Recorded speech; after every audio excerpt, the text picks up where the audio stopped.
नमस्कार दोस्तों, आप सभी का एक बार फिर से स्वागत है मेरे चैनल धार्मिक कहानियाँ में। आज मैं आपको सुनाऊंगी सीता माता के नितनेम की कथा। जब भगवान श्री राम वनवास काट रहे थे तब माता सीता ने 12 वर्ष नितनेम की कहानी कहने का नियम ले रखा था। राम आए, लक्ष्मण आए, देश के पुजारी आए, नितनेम का नेम लाए। आओ राम, बैठो राम, तपी रसोई जेओ राम, माखन मिश्री खाओ राम, दूध बताशा पियो राम, सूत के बिस्तर सोओ राम, शाल दुशाला ओढ़ो राम, जब बोलो जब राम ही राम, राम सवारी सबकी काम, खाली घर भंडार भरेंगे, सबका बेड़ा पार करेंगे। जय श्री राम, जय श्री राम, जय जय राम। यह कहानी सीता माता रोज कहती थी और श्री राम इसे रोज सुना करते थे। एक दिन श्री राम को लक्ष्मण जी के साथ किसी काम से बाहर जाना पड़ा तो सीता माता बोली, भगवान मेरे 12 वर्ष का नित्य का नियम है, अगर आप बाहर जाएंगे तो मैं अपनी कहानी किसे सुनाऊंगी। श्री राम ने कहा, तुम कुएं की पाल पर जाकर बैठ जाना और वहाँ पर जो औरतें पानी भरने आएंगी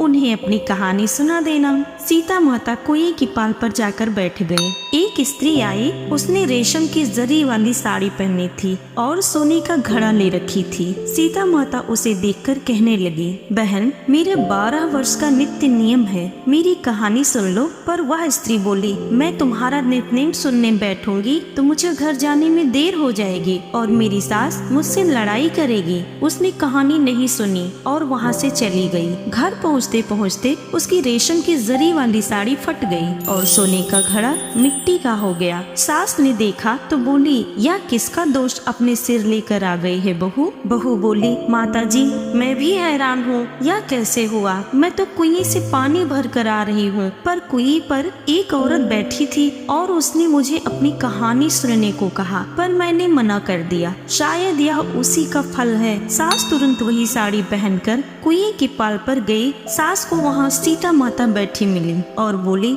बहन मेरी कहानी सुन लो। सास बोली, एक बार छोड़ो, मैं तो 4 बार तुम्हारी कहानी सुनूंगी। सीता माता बड़ी प्रसन्न हुई और कहानी कहने लगी। कहानी सुनकर सास बोली, बहन कहानी तो बहुत अच्छी लगी। वह स्त्री उनके चरणों में गिर पड़ी और फिर अपने घर चली गई। उसकी साड़ी फिर से रेशम की जरी की बन गई और मिट्टी का घड़ा फिर से सोने का हो गया। घर पहुंची तो बहू बोली, सासू माँ आपने यह कैसे किया। सास बोली, बहू तू दोष लगा कर आई थी, मैं तेरा दोष उतार कर आ रही हूँ। वह स्त्री जो तुझे मिली थी वह सीता माता थी, पुराने से नया कर देती है, खाली घर में भंडार भर देती है, सभी इच्छाएं पूरी करती है। बहू बोली, ऐसी कहानी मुझे भी सुनाओ। सास ने वही कहानी बहू को भी सुना दी। कहानी सुनकर बहू बोली, माँ जी कहानी तो बहुत अच्छी है, इसे हम रोज कहा करेंगे। अब सास बहू रोज सवेरे उठकर कहानी कहने लगी। एक दिन